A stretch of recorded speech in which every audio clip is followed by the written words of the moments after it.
Hello friend, good afternoon. कैसे हैं? I hope कि आप लोग अच्छे होंगे। मैं अरविंद कुमार गोस्वामी राजकिशोरी देवी शिक्षण प्रशिक्षण सेवा संस्थान के यूट्यूब चैनल में आपका स्वागत करता हूं।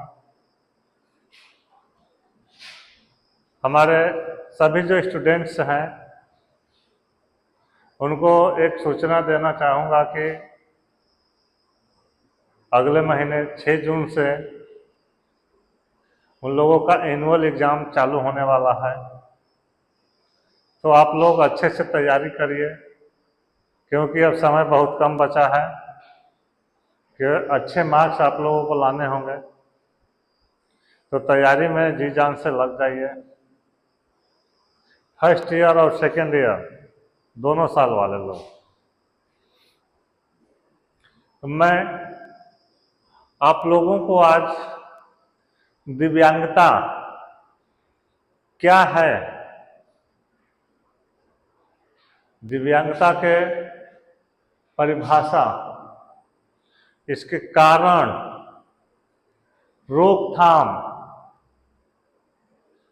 इसका प्रकार, शैक्षिक निहितार्थ और प्रबंधन, इसके बारे में हम लोग चर्चा करेंगे।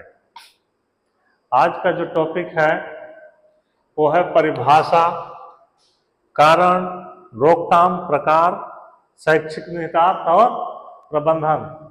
ये विकलांगता, दिव्यांगता के बारे में है। तो आज इसी पे हम लोग चर्चा करेंगे।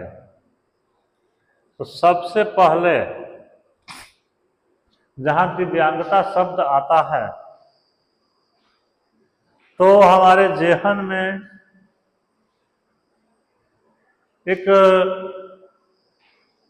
चित्र तैरने लगता है। दिव्यांगता मतलब चलने फिरने में असमर्थ, जिनको दूसरे के सहारे की आवश्यकता होती है।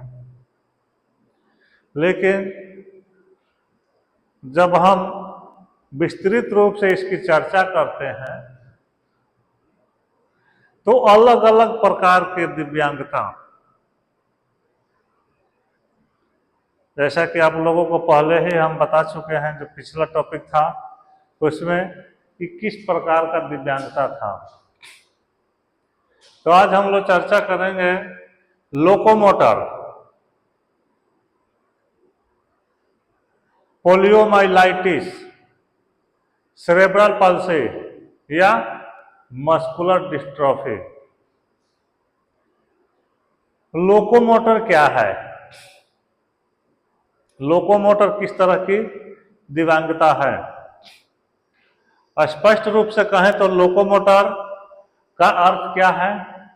एक स्थान से दूसरे स्थान तक जाने में समस्या, यानी जो व्यक्ति बिना किसी सहारा के एक स्थान से दूसरे स्थान तक नहीं जा पाता है, ऐसी दिव्यांगता को हम लोकोमोटर दिव्यांगता कहते हैं।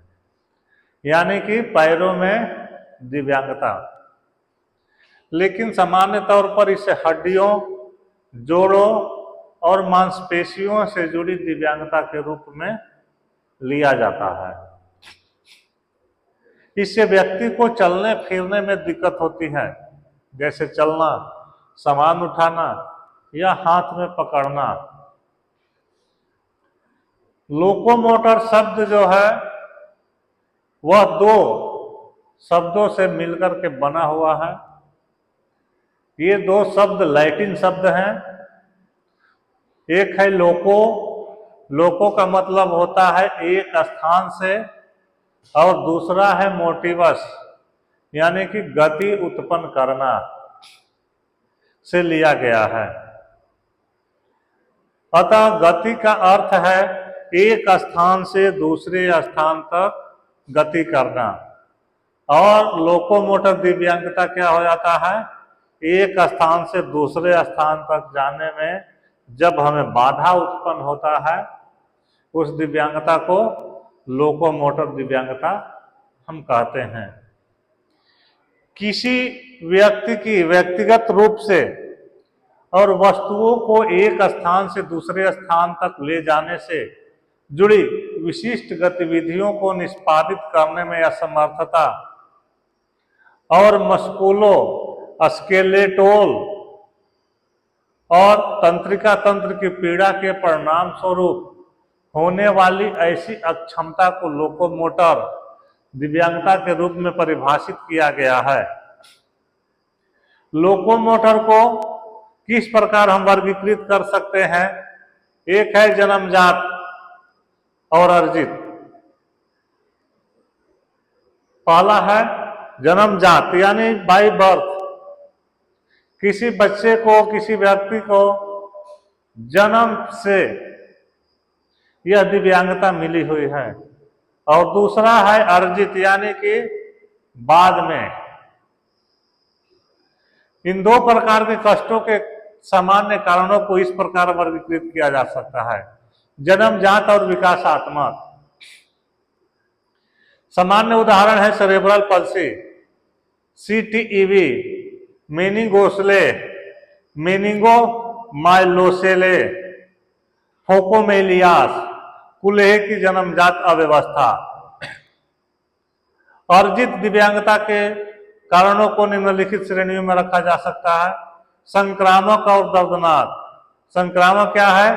रीढ़ या अन्य जोड़ों का तपेदिक, क्रोनिक, ऑस्टियोमाइलाइटिस, सेप्टिक गठिया, तीव्र पोलियोमाइलाइटिस, जीबी सिंड्रोम, कुष्ठ रोग, इंसेफेलाइटिस, एड्स आदि।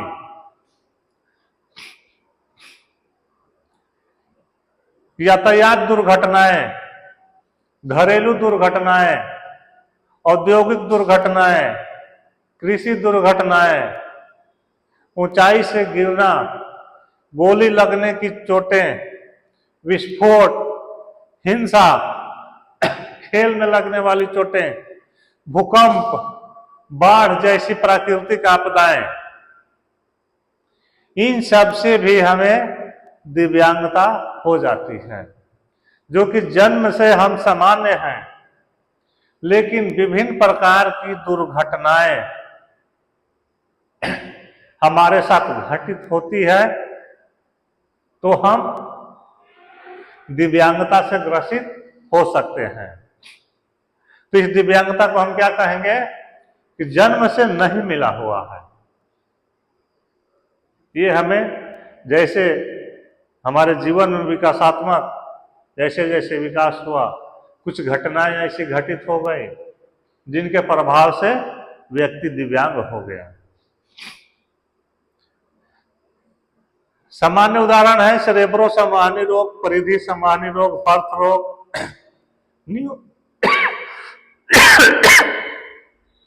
नियोप्लास्टिक स्थितियां।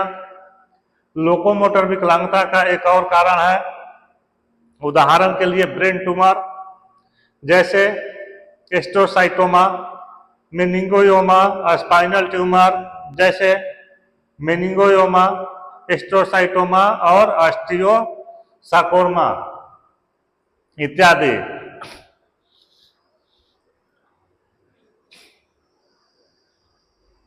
मस्तिष्क पक्षाघात क्या है? जिसको हम सेरेब्रल पल्सी के रूप में जानते हैं। सेरेब्रल पल्सी आमतौर पर सीपी के रूप में जाना जाता है। शरीर के विभिन्न हिस्सों में सामान्य गति को प्रभावित करता है और इसकी गंभीरता कई डिग्री होती है। सीपी में क्या होता है? आसन, चाल, मांसपेशियों को टोन, गति के समन्वय में समस्याएं पैदा करता है।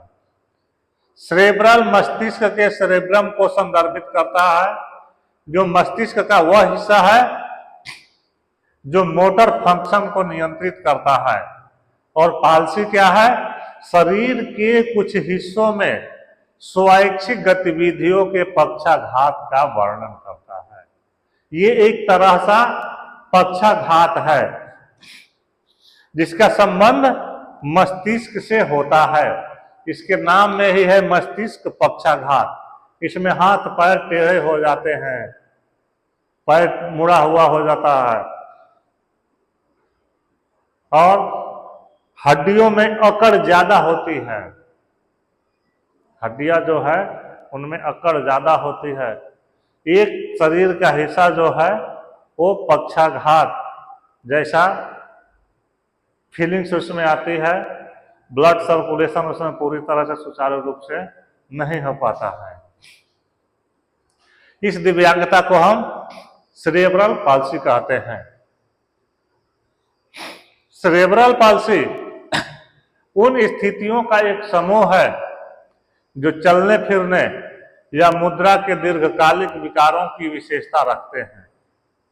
यह मूल रूप से कार्टिकल है, जीवन की शुरुआत में ही प्रकट हो जाता है और किसी प्रगतिशील बीमारी का परिणाम नहीं है। इसकी विशेषताएं क्या है? अव्यवस्थात्मक, यानी कि झटकेदार सजगता के कारण ठीक मोटर कौशल में कठिनाइयां, कठोर मांसपेशियां, अतिरंजित सजगता, एथेटॉइड यानी डिस्किनेटिक, इनकी ये अलग अलग स्थितियां हैं। सेरेब्रल पाल्सी की अलग अलग स्थितियां हैं। एथेटॉइड में क्या होता है? कपकपी होती है, अनैच्छिक सजगता होती है, मांसपेशी टोन में बदलाव होता है, धीमी छटपटाहट वाली हरकत होती है। अनियमित, इसमें क्या होता है? तालमेल की कमी, संतुलन बनाने में कठिनाई, बारीक मोटर कौशल में परेशानी, किसी बारीक कार्य को वो अपने हाथों से नहीं पकड़ सकते हैं, ऐसे उनके हाथों की बनावट हो जाती है। जो बारीक मोटर कौशल होती है, महीन यानी काम को हम करना, वो किसी मोटे चीज को पकड़ सकते हैं अपने हाथों से, लेकिन बारीक चीजों को वो अपने उनमें स्किल डेवलपमेंट नहीं होता है। ये विकास संबंधी, गति संबंधी विकार सीमित हो सकते हैं। शरीर का एक तरफ, पैर, हाथ, सभी 4 अंग या सिर्फ एक अंग, इनमें शरीर का एक तरफ का हिस्सा प्रभावित हो जाता है, मस्तिष्क से लेकर पैर तक, या कभी कभी पैर होता है या कभी कभी हाथ होता है, या चारों अंग पीड़ित हो जाते हैं। ऐसा इसमें होता है सेरेब्रल पाल्सी में।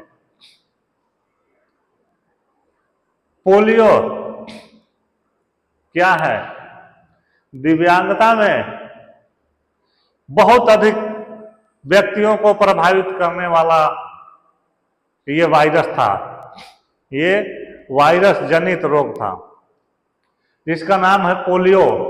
इस नाम से आप सभी लोग परिचित होंगे, क्योंकि WHO द्वारा काफी दिनों से भारत सरकार के साथ मिलकर के पहले पोलियो का इंजेक्शन दिया जाता था, लेकिन इसका वैक्सीन विकसित किया गया जो बच्चों को खुराक के, मुंह के खुराक के रूप में दिया जाता है। और इस वैक्सीन से बहुत हद तक हम पोलियो पर काबू पाए हैं। पोलियोमाइलाइटिस, जिसे पोलियो या शिशु पक्षाघात भी कहा जाता है, एक बहुत ही अधिक संक्रामक वायरल बीमारी है जो केंद्रीय तंत्रिका तंत्र पर हमला कर सकती है, और इसके लक्षण हल्के गैर लकवाग्रस्त संक्रमण से लेकर कुछ ही घंटों में पूर्ण पक्षाघात तक हो सकते हैं। इसमें क्या होता है कि आंशिक लक्षण दिखाई देता है और कुछ समय में ये बहुत तेजी से शरीर में फैलता है और पक्षाघात तक कर सकता है। इसे पोलियोमाइलाइटिस कहने का कारण यह है कि प्राचीन ग्रीक में पोलियो उपसर्ग का अर्थ ग्रे होता है। माइलो रीढ़ की हड्डी को संदर्भित करता है और ITIS किसी चीज की सूजन को संदर्भित करता है। इसलिए जब हम इन शब्दों को एक साथ जोड़ते हैं तो हमें रीढ़ की हड्डी के ग्रे मैटर या पोलियोमाइलाइटिस की सूजन हो जाती है। पोलियोमाइलाइटिस या शिशु पक्षाघात एक वायरल संक्रमण है जो शरीर के पीछे रीढ़ की हड्डियों के अंदर स्थित रीढ़ की हड्डी की नसों को प्रभावित करता है। यह संक्रमण मांसपेशियों के अस्थायी पक्षाघात का कारण बन सकता है। पोलियोमाइलाइटिस ज्यादातर 15 साल तक के बच्चों को प्रभावित करता है, लेकिन यह वयस्कों को भी प्रभावित कर सकता है। तीव्र चरण के बाद रोग दूसरों के लिए संक्रामक नहीं होता है। चूंकि पोलियोमाइलाइटिस मस्तिष्क को प्रभावित नहीं करता, इसलिए ऐसे बच्चों की जो IQ लेवल होता है वो ठीक ठाक होता है। सेरेब्रल पल्सी में मस्तिष्क पक्षाघात यानी उसमें मस्तिष्क का एक भी हिस्सा प्रभावित होता है, और पोलियो में मस्तिष्क का हिस्सा नहीं प्रभावित होता है, तो बच्चों की बौद्धिक क्षमता बरकरार रहती है। रीढ़ की हड्डी में चोटें। रीढ़ की हड्डी की चोट जो हमारा शरीर का ढांचा, हम खड़ा होते हैं, बैठते हैं, चलते फिरते हैं, तो सबसे महत्वपूर्ण इसमें है रीढ़ की हड्डी। हमारे शरीर का जो पीठ के मुख्य हड्डी है उसी को रीढ़ की हड्डी कहा जाता है। जैसे कहा जाता है रीढ़ शब्द जो है किसी भी वस्तु का रीढ़ यानी कि उसका मुख्य पार्ट, तो हमारे शरीर का मुख्य पार्ट है रीढ़ की हड्डी। रीढ़ की हड्डी के किसी भी हिस्से या रीढ़ की हड्डी की नलिका के अंत में नसों को नुकसान अक्सर चोट की जगह के नीचे ताकत, संवेदना और शरीर के अन्य कार्यों में अस्थायी परिवर्तन का कारण बनता है। किसी भी कारण से हमारे रीढ़ की हड्डी में चोट लगता है तो ये हमारे शरीर को काफी प्रभावित करता है। हमारा उठना, खड़ा होना, चलना फिरना, बैठना इसी हड्डी के सहारे होता है। अगर ये हड्डी प्रभावित हो जाए तो हमारा शरीर संचालन पूरी तरह से गड़बड़ा जाएगा। चिकित्सा प्रदाता रीढ़ की हड्डी को 4 अलग अलग क्षेत्रों में विभाजित किए हैं। कौन कौन से क्षेत्र है? ग्रीवा रीढ़ की हड्डी, यह रीढ़ की हड्डी का सबसे ऊपरी भाग है जहां मस्तिष्क रीढ़ की हड्डी से जुड़ता है। हमारा मस्तिष्क का जो संचालन है वो रीढ़ की हड्डी से कनेक्ट है, जो हमारे शरीर के पिछले हिस्से में है, और गर्दन पीठ से जुड़ती है। इस क्षेत्र में 8 कशेरुक होते हैं जिन्हें आमतौर पर C1 से C8 कहा जाता है। रीढ़ की हड्डी की सभी संख्याएं घटती जा रही हैं, इसीलिए C1 सबसे ऊंची कशेरुक है जबकि C8 इस क्षेत्र में सबसे निचला है। वक्षीय रीढ़ की हड्डी, यह खंड रीढ़ की हड्डी के मध्य भाग का निर्माण करता है जिसमें T1 से T12 क्रमांकित 12 कशेरुक होते हैं। वक्षीय रीढ़ की हड्डी में 12 कशेरुक होते हैं जिनको T1 से T12 तक जाना जाता है, और ग्रीवा रीढ़ की हड्डी में C1 से C8। काठ रीढ़ की हड्डी, यह रीढ़ की हड्डी का निचला क्षेत्र है जहां आपकी रीढ़ की हड्डी झुकना शुरू कर देती है।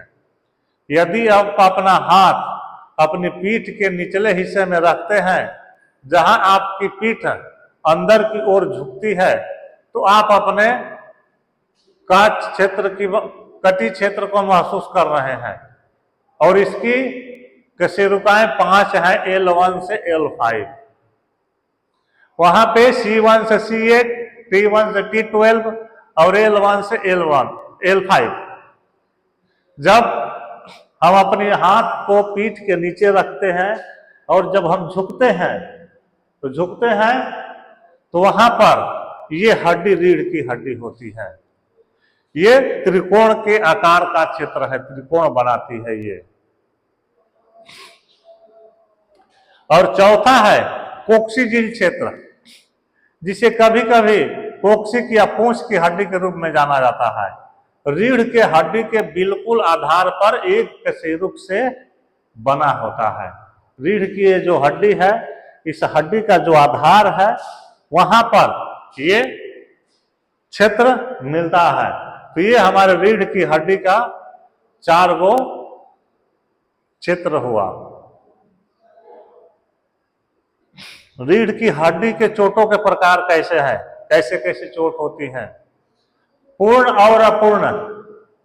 रीढ़ की हड्डी की अपूर्ण चोटें क्या हैं? अपूर्ण चोटों के साथ नाल केवल आंशिक रूप से कटती है, जिससे घायल व्यक्ति कुछ कार्य कर पाता है। इन मामलों में कार्य की डिग्री चोटों की सीमा पर निर्भर करती है। और दूसरा है रीढ़ की हड्डी में पूर्ण चोट रहता है। पूर्ण चोटें तब होती है जबकि रीढ़ की हड्डी पूरी तरह से टूट जाता है, जिससे उसकी कार्य प्रणाली समाप्त हो जाती है। हालांकि उपचार और भौतिक चिकित्सा के साथ कुछ कार्यशीलता को पुनः प्राप्त करना संभव हो पाया है, लेकिन पूर्ण रूप से कोई चिकित्सा नहीं है जो हमारी रीढ़ की हड्डी को, बैकबोन जिसको कहते हैं, बैकबोन को पूरी तरह से ठीक कर दे। हमारे शरीर का सबसे महत्वपूर्ण पार्ट और क्रिटिकल पार्ट, ये बहुत ही क्रिटिकल पार्ट भी है।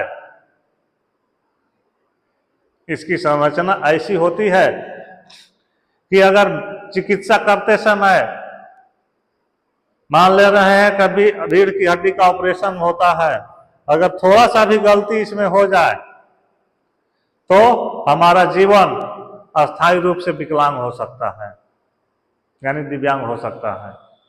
तो ये बहुत ही क्रिटिकल संरचना है हमारे शरीर की। जैसे मस्तिष्क है वैसे रीढ़ की हड्डी है। इन दोनों का संबंध एक दूसरे से जुड़ा हुआ है।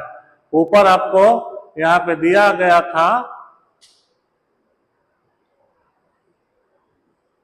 वक्षीय ग्रीवा रीढ़ की हड्डी, इसका जुड़ाव कहां पे होता है? मस्तिष्क के साथ होता है। तो ये दोनों मस्तिष्क हमारा और बैकबोन, ब्रेन और बैकबोन, ये हमारा शरीर का बहुत ही क्रिटिकल पार्ट है।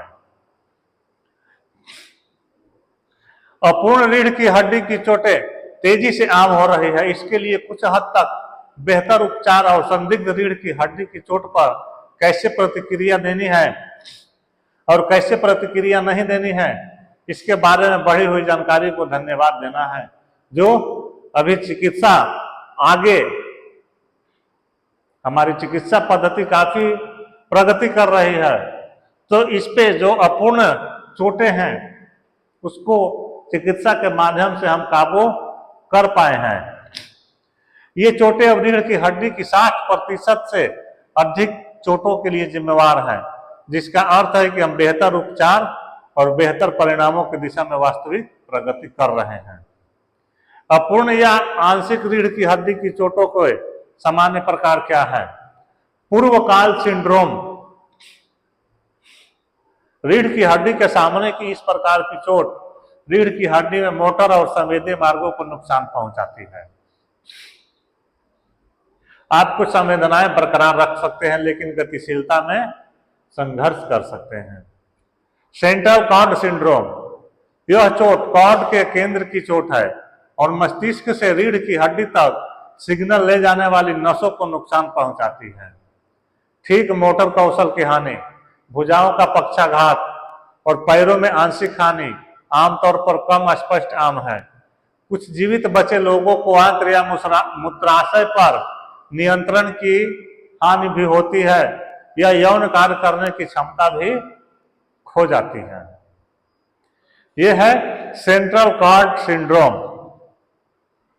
ये चोट कॉर्ड के केंद्र की चोट है, जो मस्तिष्क से रीढ़ की हड्डी तक जो सिग्नल ले जाती है, उस नसों को यह प्रभावित करती है। ब्राउन स्ट्रिकॉट सिंड्रोम, इस प्रकार की चोट रीढ़ की हड्डी के एक तरफ की क्षति का परिणाम है। चोट शरीर के एक तरफ अधिक स्पष्ट हो सकती है। उदाहरण के लिए दाईं ओर गति असंभव हो सकती है, लेकिन बाईं ओर पूरी तरह से बरकरार रह सकती है। ब्राउन सिकॉर्ड रोगियों के घायल होने की डिग्री प्रत्येक रोगी में अलग अलग होती है। आपकी चोट का स्थान और चोट पूरी है या नहीं, यह जानने से आपको अपने पूर्वानुमान पर शोध करने और अपने डॉक्टर से प्रश्न पूछने में मदद मिल सकती है। डॉक्टर उन चोटों की प्रकृति के आधार पर रीढ़ की हड्डी की चोटों को अलग अलग लेबल देते हैं, जिसमें स्पाइना बिफिडा है, यानी कि विभाजित रीढ़। स्पाइना बिफिडा का अर्थ है विभाजित रीढ़। रीढ़ की हड्डी और आसपास की हड्डियों के विकास में खराबी के कारण रीढ़ में गैप या विभाजन हो जाता है।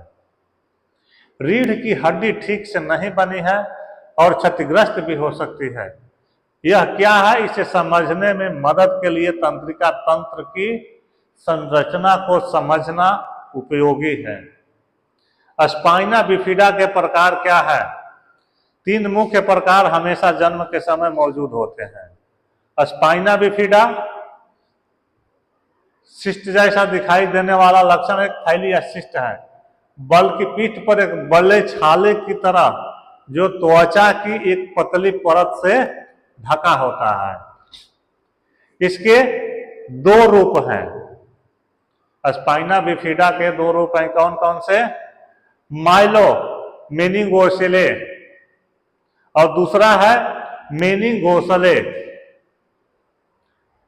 माइलोमेनिंगोसले इस सिस्टिक स्पाइना बिफिडा के 2 रूपों में सबसे गंभीर और अधिक सामान्य है। यहाँ सिस्ट में न केवल ऊतक और मस्तिष्क रीढ़ की हड्डी का तरल पदार्थ होता है, बल्कि तंत्रिकाएं और रीढ़ की हड्डी का भी हिस्सा होता है। रीढ़ की हड्डी क्षतिग्रस्त है या ठीक से विकसित नहीं हुई है। परिणाम स्वरूप क्षतिग्रस्त क्षेत्र के नीचे हमेशा कुछ पक्षाघात और संवेदना की हानि होती है।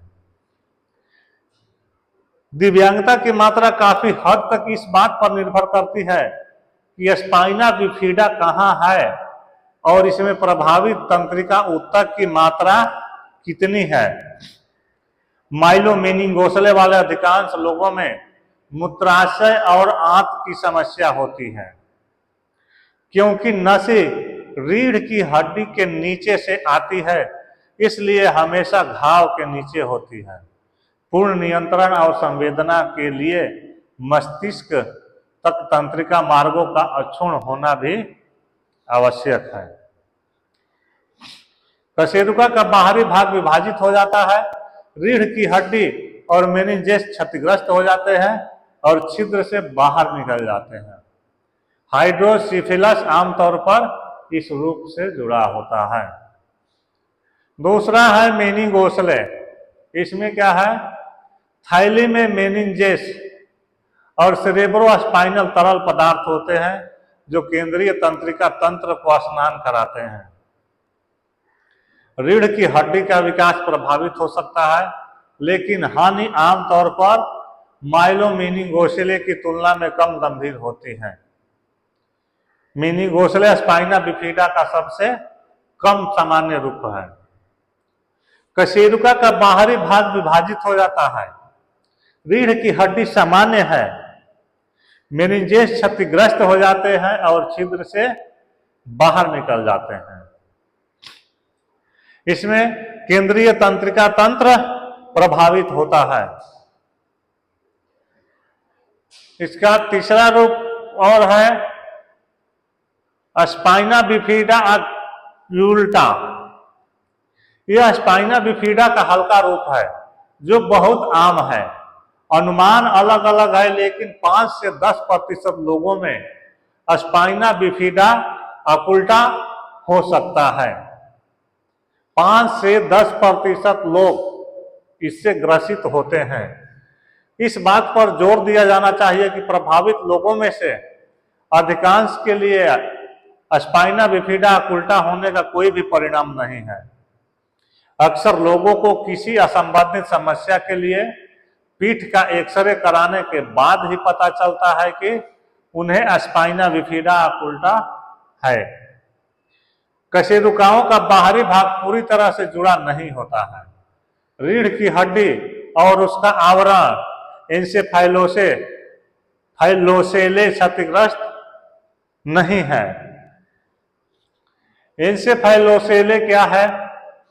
यह एक थैली है जो तब बनती है जब खोपड़ी की हमारी हड्डियां विकसित नहीं हो पाती है। इसमें केवल सेरेब्रोस्पाइनल तरल पदार्थ हो सकता है या मस्तिष्क का कुछ हिस्सा भी थैली में मौजूद हो सकता है, जिसके परिणाम स्वरूप मस्तिष्क क्षति हो सकती है। इसमें क्या है कि केवल सेरेब्रोस्पाइनल तरल पदार्थ हो सकता है या मस्तिष्क का कुछ हिस्सा भी थैली में मौजूद हो सकता है, जिससे मस्तिष्क हमारी क्षतिग्रस्त हो सकती है। एनेसेफेली यह वह जगह है जहां मस्तिष्क ठीक से विकसित नहीं होता है या अनुपस्थित होता है और बच्चा या तो मृत पैदा होता है या जन्म के तुरंत बाद मर जाता है। इसके कारण एनेसेफली वह चीज है कि मस्तिष्क ठीक से विकसित नहीं होता है, बच्चा या तो मृत पैदा होता है या मर जाता है। हाइड्रोसिफिलस यह क्या है? ग्रीक हाइड्रो शब्द है ये, जिसका अर्थ है पानी और सेफली का अर्थ है मस्तिष्क, यानी यह सेरेब्रोस्पाइनल द्रव का संचय है जो उस द्रव के उत्पादन और जल निकासी में असंतुलन से उत्पन्न होता है। मांसपेशीय दुर्विकास मस्कुलर डिस्ट्रॉफी वंशानुगत बीमारियों का एक समूह है जिसमें स्वैच्छिक मांसपेशियां समय के साथ धीरे धीरे कमजोर होती जाती हैं। इसमें हृदय और अन्य अंग भी प्रभावित हो जाते हैं। हार्ट और अन्य अंग भी। यह जो बीमारी है आनुवंशिक बीमारी है। इसमें स्वैच्छिक मांसपेशियां कमजोर होती जाती हैं। इसके प्रमुख प्रकार क्या है? डचेन मायोटोनिक बेकन, लिम्बगर्डल, फेसियोस्कैपुलो ह्यूमरल, जन्मजात, ओक्यूलोफेरिंजियल, डिस्टल और एमरी डेफ्रेस। यह किसी भी उम्र में हो सकता है। युवा पुरुषों में सबसे आम है। इस पर आधारित है कि मस्कुलर डिस्ट्रॉफी प्रकट होने पर व्यक्ति किस उम्र का है, इस बात पर भी निर्भर करता है कि रोग कितना गंभीर है, यह किन मांसपेशियों को प्रभावित करता है, प्रगति की दर क्या है और यह किस प्रकार प्रकट होता है। कुछ प्रकार की मस्कुलर डिस्ट्रॉफी केवल पुरुषों को प्रभावित करती है। इस बीमारी से पीड़ित कुछ व्यक्तियों में हल्के लक्षण दिखाई देते हैं, जबकि अन्य गंभीर मांसपेशियों की कमजोरी से पीड़ित होते हैं, जिससे कम उम्र में ही उनकी मृत्यु हो जाती है। मल्टीपल स्क्लेरोसिस यह मस्तिष्क और रीढ़ की हड्डी की संभावित रूप से अक्षम करने वाली बीमारी है। मल्टीपल स्क्लेरोसिस क्या है कि मस्तिष्क और रीढ़ की हड्डी दोनों को संभावित रूप से अक्षम कर देती है। इसमें प्रतिरक्षा प्रणाली तंत्रिका तंतुओं को ढकने वाले सुरक्षात्मक आवरण पर हमला करती है और आपके मस्तिष्क और आपके शरीर के बाकी हिस्सों के बीच संचार समस्याओं का कारण बनती है।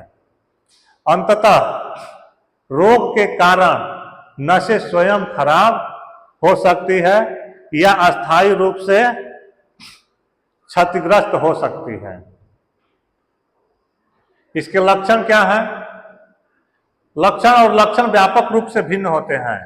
तंत्रिका क्षति की मात्रा और कौन सी तंत्रिकाएं प्रभावित होती हैं, इस बात पर निर्भर करती है। गंभीर एमएस वाले कुछ लोग स्वतंत्र रूप से या बिल्कुल भी चलने की क्षमता खो सकते हैं, जबकि अन्य को बिना किसी नए लक्षण के लंबे समय तक छूट का अनुभव हो सकता है। मल्टीपल स्क्लेरोसिस का कोई इलाज नहीं है, हालांकि उपचार हमलों में तेजी से उभरने, बीमारी के पाठ्यक्रम को संशोधित करने और लक्षणों को प्रतिबंधित करने में मदद कर सकता है। मल्टीपल स्क्लेरोसिस का कारण अज्ञात है। इसे एक ऑटो इम्यून बीमारी माना जाता है, जिसमें शरीर की प्रतिरक्षा प्रणाली अपने ही ऊतकों पर हमला करती है। हमारे शरीर की जो प्रतिरक्षा प्रणाली है, वह अपने ऊतकों पर स्वयं ही हमला करने लग जाती है। एमएस के मामले में यह प्रतिरक्षा प्रणाली की खराब माइलिन यानी वसा युक्त पदार्थ जो मस्तिष्क और रीढ़ की हड्डी में तंत्रिका तंतुओं को ढकती है और उनकी रक्षा करती है, उसको नष्ट कर देते हैं। माइलिन की तुलना बिजली के तारों पर इंसुलेशन कोटिंग से की जा सकती है। जब सुरक्षात्मक माइलिन क्षतिग्रस्त हो जाता है और तंत्रिका फाइबर उजागर हो जाता है, तो उस तंत्रिका के साथ यात्रा करने वाले संदेश धीमे या अवरुद्ध हो सकते हैं। तंत्रिका स्वयं भी क्षतिग्रस्त हो सकती है। यह स्पष्ट नहीं है कि एमएस कुछ लोगों में क्यों विकसित होता है और दूसरों में नहीं। आनुवंशिकी और पर्यावरणीय कारणों का संयोजन जिम्मेदार प्रतीत होता है। तो ये मल्टीपल स्क्लेरोसिस जो मस्तिष्क और रीढ़ की हड्डी को संयुक्त रूप से अक्षम करती है। तो आज लोकोमोटर सेरेब्रल पल्सी, रीढ़ की हड्डी में लगने वाली चोट से उत्पन्न दिव्यांगता, इतने सब के बारे में हम जानकारी हासिल किए। आज का जो टॉपिक है यहीं पर उसको खत्म करते हैं और इससे संबंधित वस्तुनिष्ठ प्रश्न आपके सामने आएंगे। कुछ वस्तुनिष्ठ प्रश्न होंगे जो प्रतियोगी परीक्षाओं के लिए काफी कारगर होंगे।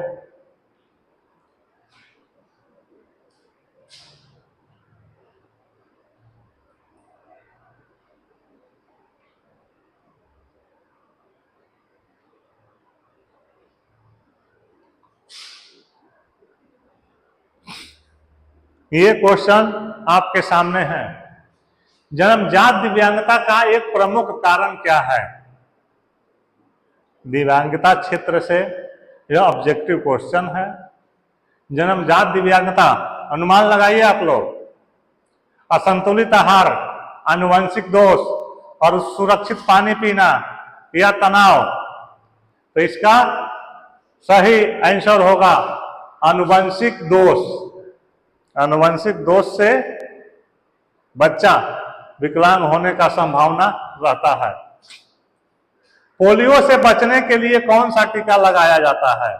BCG, DPT, oral polio vaccine या एमएमआर? तो यहां पे इसका सही आंसर होगा ओरल पोलियो वैक्सीन।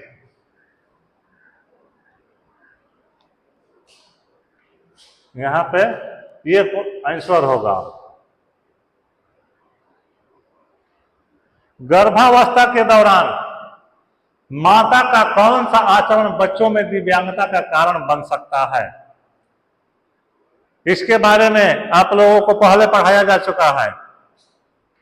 बहुत ही अच्छा क्वेश्चन है, इंपॉर्टेंट क्वेश्चन है। पौष्टिक आहार लेना, धूम्रपान और शराब का सेवन, नियमित व्यायाम करना या प्रचुर मात्रा में पानी पीना।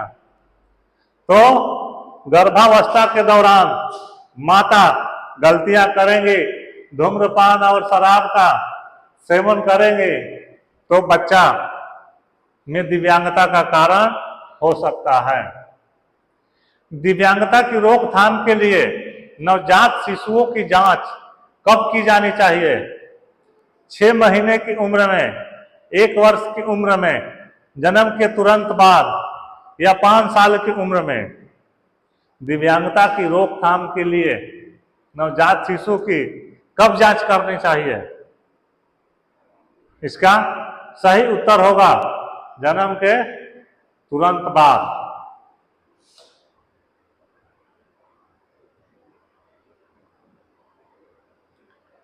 अगला क्वेश्चन है, व्यावसायिक चोटों से होने वाली दिव्यांगता को रोकने के लिए क्या महत्वपूर्ण है? नियमित स्वास्थ्य जांच, काम के घंटे बढ़ाना, उचित सुरक्षा उपकरण पहनना या ऑफिस में आराम करना। व्यावसायिक चोटों से होने वाली दिव्यांगता को रोकने के लिए हमें क्या उपाय करने होंगे? तो इसका सही उत्तर होगा उचित सुरक्षा उपाय हमें पहनने होंगे, सुरक्षा उपकरण जो हैं। दिव्यांगता की रोकथाम के लिए राष्ट्रीय कार्यक्रम कौन सा है? राष्ट्रीय पोलियो उन्मूलन कार्यक्रम, राष्ट्रीय स्वास्थ्य मिशन, राष्ट्रीय ग्रामीण रोजगार गारंटी योजना या प्रधानमंत्री आवास योजना। तो इसका सही आंसर होगा राष्ट्रीय पोलियो उन्मूलन कार्यक्रम।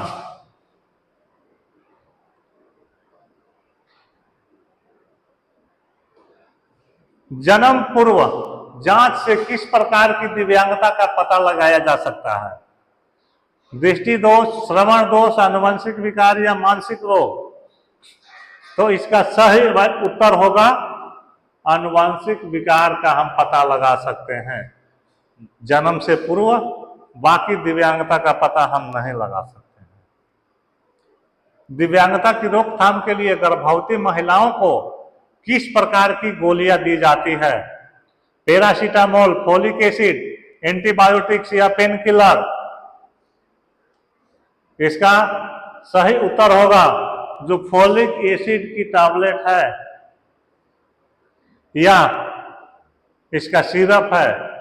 फोलिक एसिड शरीर में हमारे एनीमिया को कम करता है, ब्लड की मात्रा को बढ़ाता है।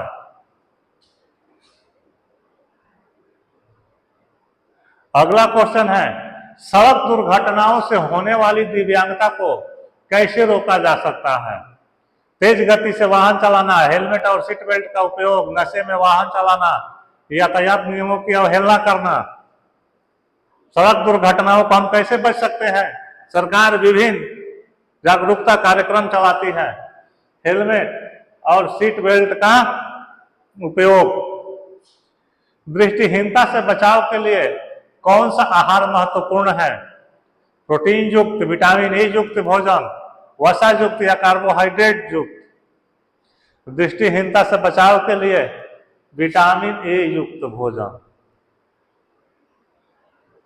क्योंकि विटामिन ए से हमारे शरीर में रतौंधी नामक बीमारी होती है और उसको इलाज नहीं किया जाएगा तो बीमारी बढ़ते बढ़ते ज्यादा गंभीर हो सकती है। तो ये रहा आपके सामने ऑब्जेक्टिव क्वेश्चंस। तो आज के टॉपिक पे इतना, आप लोग ध्यान से पढ़िए, समय दीजिए और एग्जाम में खूब बढ़िया से लिखिए, जिससे आपके नंबर, मार्क्स बहुत अच्छे आए। धन्यवाद।